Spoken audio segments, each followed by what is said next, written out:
today we'll start second lecture of chapter number 8, standard 12 physics, and chapter name is electromagnetic wave.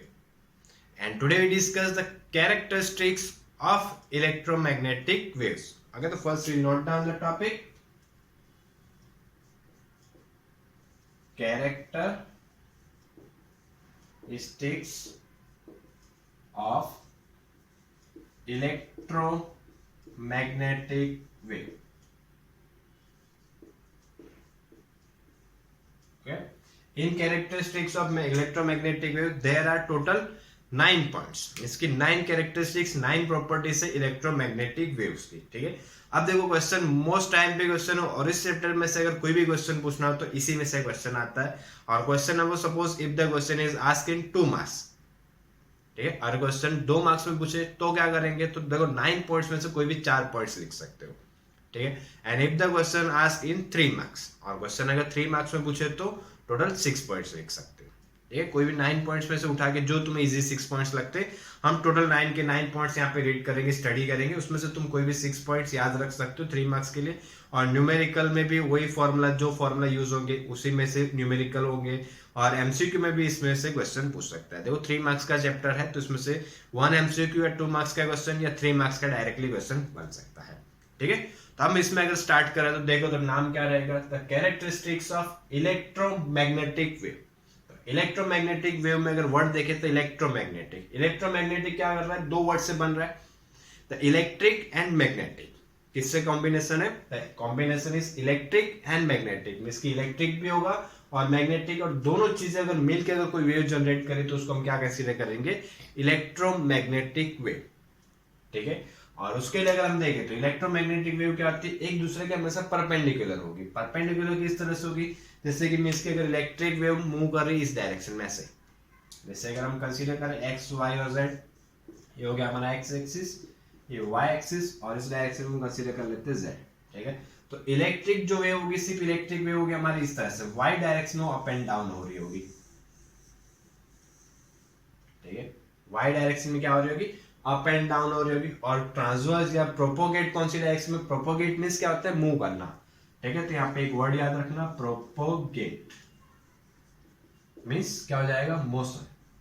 Means की कौन सी direction में motion कर रही है वो चीज है. तो यहाँ पे कौन सी डायरेक्शन में मोशन कर रही है, एक्स डायरेक्शन में. बट चेंजेस या वेरी कौन सी डायरेक्शन में हो रहा है, वेरी चेंजेस हो रहा है वाई डायरेक्शन में. मींस कभी ज्यादा हो सकती है कभी कम हो सकती है. ठीक है, तो चेंजेस किस में होगा, वाई डायरेक्शन में. और प्रोपोगेट कौन सी डायरेक्शन में करेगी, एक्स डायरेक्शन में. कौन सी, इलेक्ट्रिक. इलेक्ट्रिक मींस क्या यूज करेंगे उसके लिए, ई.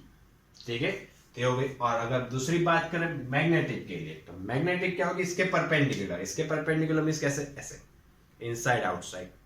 और वो इनसाइड आउटसाइड मतलब इसके लिए जेड के लिए. ठीक है, उसके लिए अगर हम डायग्राम ड्रॉ करें तो इस तरह से हो सकता है. ठीक है, ये हो जाएगी. अब देखो ये जा रही इस तरह से. ठीक है, और मैग्नेटिक फील्ड तो दोनों क्या हुई, एक दूसरे के परपेंडिकुलर हुई. ठीक है, तो ये पॉइंट याद रखना है. तो रेड कलर वाली किसके लिए हो जाएगी, बी के लिए, मैग्नेटिक वेव के लिए. ठीक है, और इन दोनों का जो कॉम्बिनेशन होगा उस कॉम्बिनेशन को हम क्या बोलेंगे, इलेक्ट्रोमैग्नेटिक वेव. दोनों प्रोपोगेट देखो एक्स डायरेक्शन में कर रही है, वाई में से, और वो भी अब जेड में मूव कर रही है, लेकिन प्रोपोगेट कौन सी डायरेक्शन में आगे बढ़ रही है, वो एक्स में बढ़ रही है. तो दोनों के लिए प्रोपोगेट होगी एक्स डायरेक्शन में.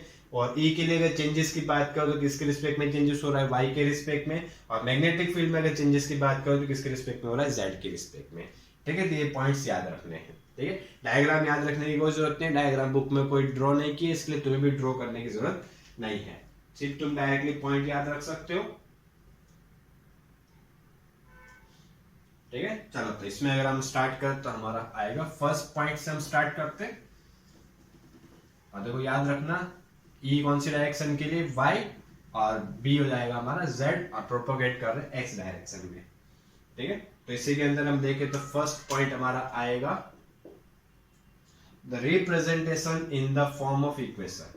फर्स्ट पॉइंट देखो तुम्हारी एनसीईआरटी की बुक में ऐसे पॉइंट वाइज नहीं दिया हो तो यहीं से तुम नोट डाउन करो तो बेटर रहेगा तुम्हारे लिए और याद रखने में अच्छा रहेगा.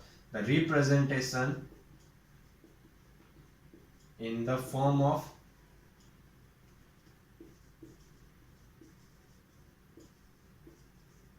In the form of equation.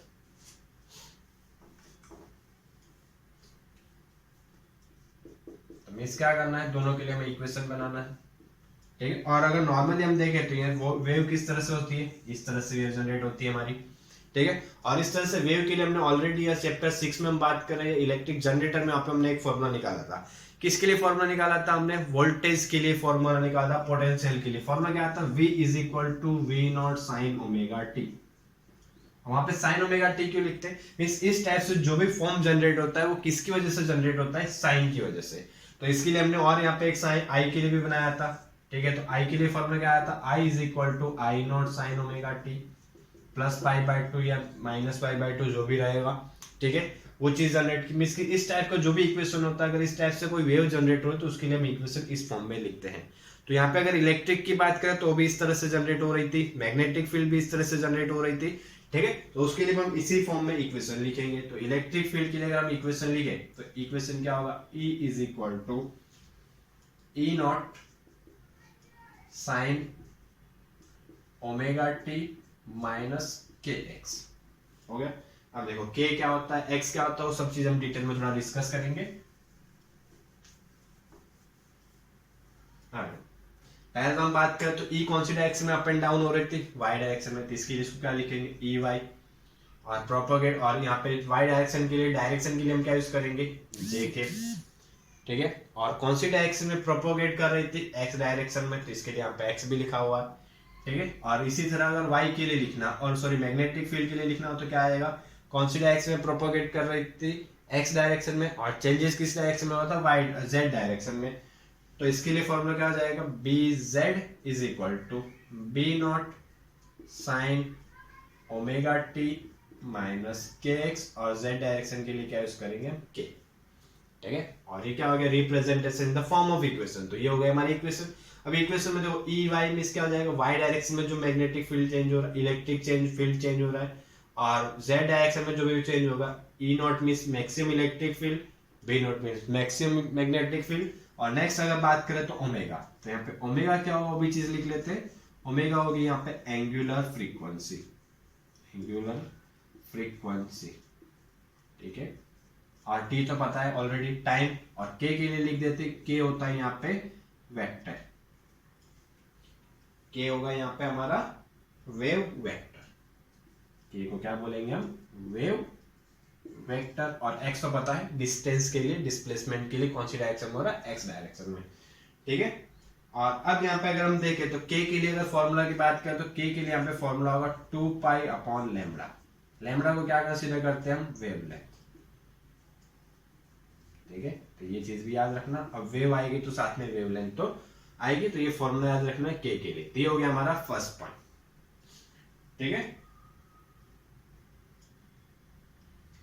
अब अगर बात करें सेकंड पॉइंट की, तो सेकंड पॉइंट हमारा होगा the relation between magnitude of E and B, the relation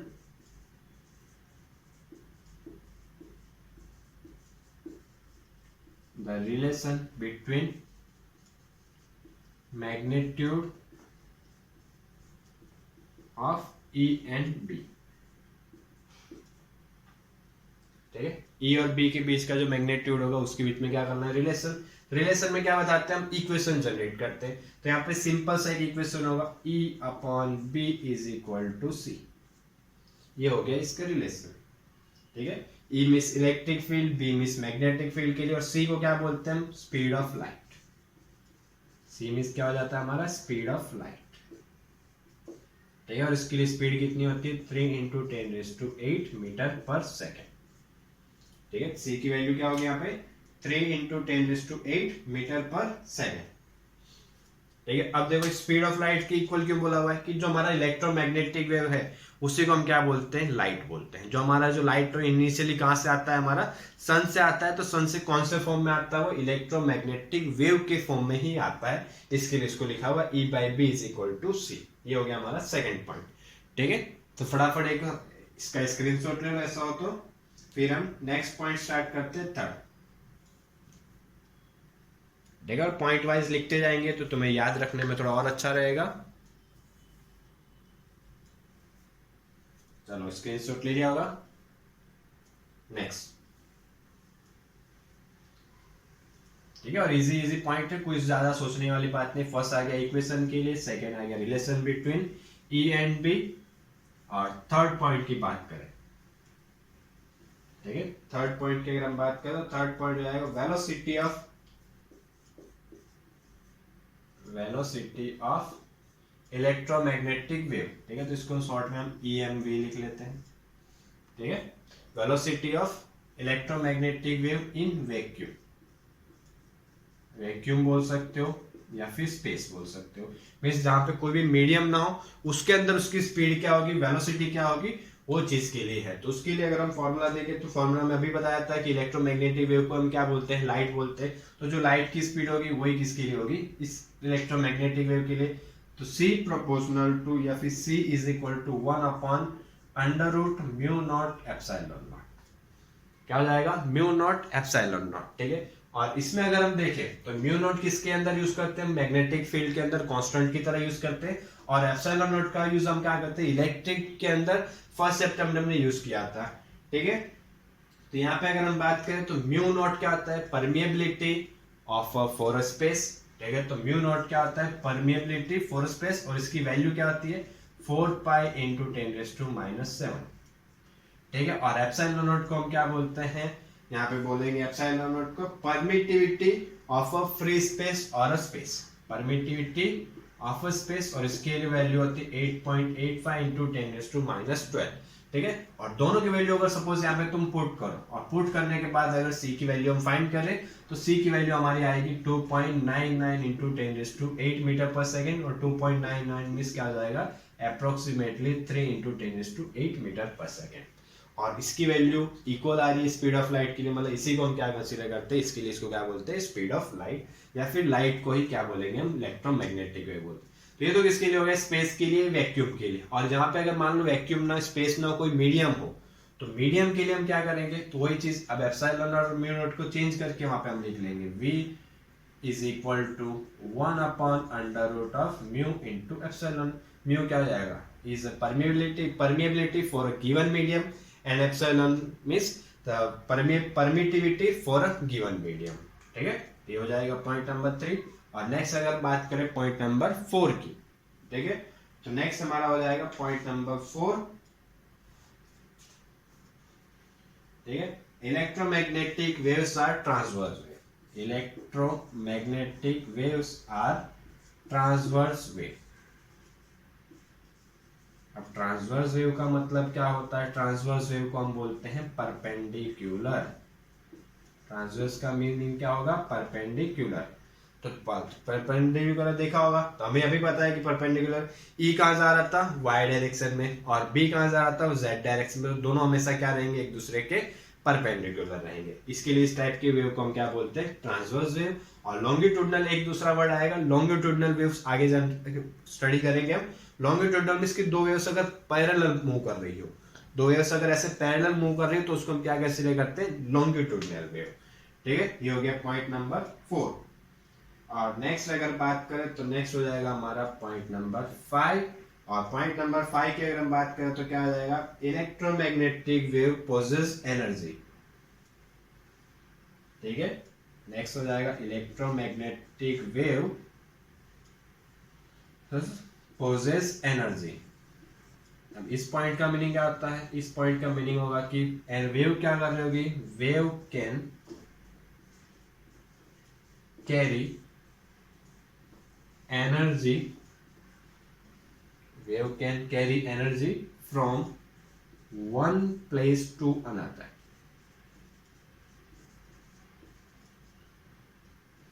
इस यहाँ पे क्या बोला है कि ये जो वेव होती है कि वेव क्या कैरी करती है, एनर्जी को कैरी करती है। मींस एनर्जी को एक प्लेस से दूसरे प्लेस पे क्या करती है, ट्रांसफर करती है, ठीक है। तो वो चीज कैसी होती है, उसके लिए अगर हम देखें तो हमारे, अगर हम अर्थ पे बात करें तो अर्थ पे अगर सोर्स ऑफ एनर्जी की बात करें तो मेन सोर्स ऑफ एनर्जी की अगर हम बात करें तो मेन सोर्स ऑफ एनर्जी हमारा कौन सा होता है, सन होता है, ठीक है। जो भी अर्थ पे अगर एनर्जी होती है तो मेन कहां से आती है, हमारी सन से।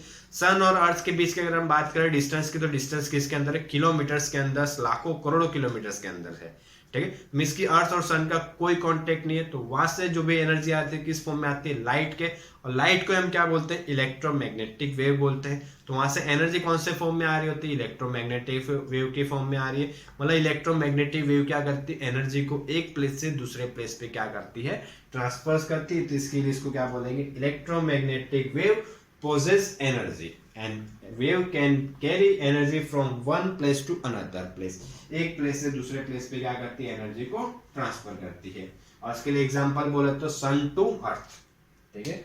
और इसके लिए अगर एग्जांपल याद रखना हो तो क्या लिख सकते हो, सन टू अर्थ, ठीक है। और फटाफट इसका भी स्क्रीनशॉट लो, देखो टोटल 5 पॉइंट्स हो चुके हैं, ठीक है। अब सिर्फ 4 पॉइंट्स रहे। और देखो फर्स्ट हो जाएगा इक्वेशन, सेकंड पॉइंट था हमारा किसके लिए, relation between E and B, third velocity के लिए, फोर्थ हो जाएगा ट्रांसवर्स वेव, फोर्थ हो जाएगा, फिफ्थ पॉइंट हो जाएगा एनर्जी के लिए। ऐसे शॉर्ट में भी याद रख सकते हो, ठीक है। चलो फटाफट स्क्रीनशॉट ले लो और नोट डाउन कर लेना नोटबुक में। देखो इस फॉर्म में कहीं पे भी तुम्हें देखने को नहीं मिलेगा, हमेशा तुम्हें थियोरेटिकल पोर्शन में दिया होगा, पता भी नहीं चलेगा कौन सा पॉइंट कहाँ स्टार्ट होता है कहाँ एंड हो रहा होता है, ठीक है। तो ये नोट डाउन कर लो, तुम्हारे लिए बेटर रहेगा।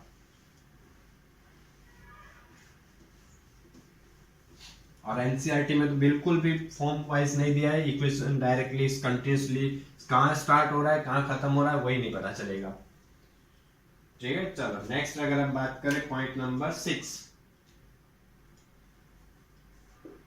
पॉइंट नंबर 6 हो जाएगा, electromagnetic wave generate pressure on any surface, pressure on any surface. Means क्या हो रहा होगा, अब देखो वेव है, एनर्जी भी है, वेलोसिटी भी है, तो वो क्या कर रही हो कि जान लो किसी के साथ अगर एनर्जी से क्या कर रहा है, किसी के साथ कोलाइड करे, किसी के ऊपर इंसिडेंट हो, तो वहां पे क्या जनरेट करेगी, प्रेशर जनरेट करेगी। कैसे, जैसे अगर हम बात करें तो एयर होता है, एयर हम क्या बोलते हैं, एकदम थीन होती है, ठीक है। तो उसके लिए हम कंसीडर करें तो एयर का कहीं पे कोई प्रेशर जनरेट होता है नहीं, लेकिन वही अगर एयर एकदम प्रेशर के साथ फुल एनर्जी के साथ किसी चीज से अगर कोलाइड हो, तो तुमने देखा हो तो पूरे पूरे पेड़ को, या हमने देखे तो खिड़की दरवाजे डोर वगैरह विंडो सबको मूव करने लगते हैं, सबको हिला देते हैं। तो मतलब उनके अंदर एनर्जी होगी, वो क्या करेंगे, हर चीज पे क्या जनरेट कर सकते हैं, प्रेशर जनरेट कर सकते हैं। तो वही रहेगा, electromagnetic wave generate pressure on any surface on which incident, means जिस सरफेस पे वो इंसिडेंट हो रही है उस वहां पे वो क्या जनरेट करेगी, प्रेशर जनरेट करेगी, ठीक है। और प्रेशर के लिए अगर हम फॉर्मूला देखें तो प्रेशर के लिए फॉर्मूला रहेगा तुम्हारा P is equal to U upon C. P means pressure, U means energy और C means speed of light के लिए, ठीक है। तो ये फॉर्मूला याद रख सकते हो, अगर प्रेशर के लिए तुम्हें कहीं पे पूछे तो निकाल सकते हो। देखो कि फर्स्ट फॉर्मूला आया, ठीक है। और नेक्स्ट अगर हम बात करें पॉइंट नंबर 7 की, ठीक है। तो एनर्जी तो निकाली थी, हमने बोला कि एनर्जी होती है। अब एनर्जी के लिए क्या किया उन्होंने, फॉर्मूला निकाला हुआ, ठीक है। तो एनर्जी के लिए फॉर्मूला निकाला था, electromagnetic, the electromagnetic energy per unit volume, energy per unit volume. देखो यहाँ पे हमारा आएगा फॉर्मूला। अब एनर्जी के लिए क्या करते हैं, हम यू यूज करते हैं, बट यहाँ पे हम क्या कर रहे हैं, यू यूज नहीं करेंगे, रो यूज करेंगे। अब रो का यूज क्यों किया, क्योंकि रो के लिए हम देखें तो फॉर्मूला क्या आता है, मास अपॉन वॉल्यूम, ठीक है। और एनर्जी के लिए भी हमने देखो इलेक्ट्रिक में भी निकाला है और मैग्नेटिक में भी निकाला हुआ है। इलेक्ट्रिक में हमने क्या निकाला था, अगर देखें तो इलेक्ट्रिकल में एनर्जी के लिए यू ई के लिए फॉर्मूला निकाला था half epsilon not into E square, और वहां पे जो वी था, वी को हमने डिवाइड किया था, इसके लिए स्मॉल यू यूज करते थे। तब स्मॉल यू को उन्होंने थोड़ा सा चेंजेस कर दिया, उसको नाम दे दिया रो ई। और मैग्नेटिक में फॉर्मूला निकाला था half M square, half B square upon 2 mu 0, ठीक है। और उसके लिए भी यहाँ पे हम क्या करते हैं, बी लिख लो या फिर एम लिख सकते हो, ठीक है। तो इसके लिए फॉर्मूला क्या आ जाएगा, half epsilon not into E square plus और half B square upon mu 0, ठीक है। और ये हो जाएगा एनर्जी के लिए फॉर्मूला। ये हो गया इलेक्ट्रिकल एनर्जी का, और ये हो गया मैकेनिकल मैग्नेटिक एनर्जी का। दोनों को कॉम्बिनेशन करो तो क्या मिल जाएगा, energy of electromagnetic wave per unit volume, ठीक है। तो ये पॉइंट याद रखना है यहाँ पे। और ये हो गया पॉइंट नंबर 7। और लास्ट हम बात कर रहे हो पॉइंट नंबर 8 की। तो पॉइंट नंबर 8 में बोला हुआ इंटेंसिटी ऑफ मैग्नेटिक वेव। यहाँ पे एक वर्ड याद रखना, इंटेंसिटी। इंटेंसिटी के लिए हम क्या यूज करेंगे, आई। अब देखो इंटेंसिटी के लिए एक फॉर्मूला है, सिंपल सा फॉर्मूला है, या फिर इसके लिए बोल सकते हो डेफिनेशन। डेफिनेशन क्या है, the intensity of a radiation is defined as the radiant energy. क्या आ जाएगा, the radiant energy per unit area in per unit second. क्या आ जाएगा, जो भी एनर्जी रहेगी, तो एनर्जी के लिए देखो यहाँ पे फॉर्मूला जाएगा U is equal to radiant energy upon unit cross sectional area upon cross sectional in unit time.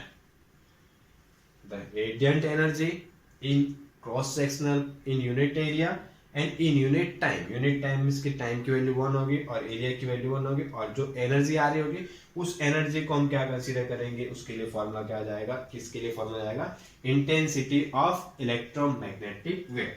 ठीक है, फॉर्मूला में से भी याद रख सकते हो, फॉर्मूला से नहीं याद रखो तो डेफिनेशन भी याद रख सकते हो। ठीक है, और लास्ट पॉइंट हो जाएगा हमारा point number 9, propagation of electromagnetic wave. Propagation of electromagnetic wave. जैसे मैंने बताया था स्टार्टिंग में कि प्रोपोगेट का मींस क्या होता है, किस डायरेक्शन मूव करे। तो यहाँ पे कौन सी डायरेक्शन मूव कर रही थी, एक्स डायरेक्शन में। वो कैसे निकालेंगे, तो उसके लिए सिंपल सा फॉर्मूला है E क्रॉस B। जो भी रहेगा डायरेक्शन, और कौन सी डायरेक्शन मिल रही थी, एक्स डायरेक्शन में। ठीक है, कैसे मिला, जैसे E हम कौन सी डायरेक्शन में देख रहे थे, J हमारा था J के, और B कौन सी डायरेक्शन में था, Z मींस के, और J क्रॉस अगर K करे तो हमारा आंसर क्या आता है, I के। और I मतलब किसके लिए यूज करते हैं हम, X के लिए। ठीक है, तो ये चीज आएगी कि J क्रॉस K करोगे तो I मिल रहा है, मींस की E और B की से E क्रॉस B करोगे तो तुम्हें क्या प्रेजेंट करेगा, क्या रिप्रेजेंट करेगा, प्रोपोगेशन ऑफ इलेक्ट्रोमैग्नेटिक वेव। ठीक है, तो ये हो गया पॉइंट नंबर 9। बस ये 9 पॉइंट्स थे और इजी पॉइंट्स है, इजीली याद रह सकते हैं। तो फटाफट इसका भी स्क्रीनशॉट ले लो और नोट डाउन कर लेना। ठीक है, और कोई डाउट हो तो आप नीचे कमेंट जरूर कर सकते हो। ठीक है, और जो भी इस चैप्टर में देखो, इस चैप्टर में इसके अलावा कोई थ्योरी पूछने के चांसेस बहुत ही कम होते हैं।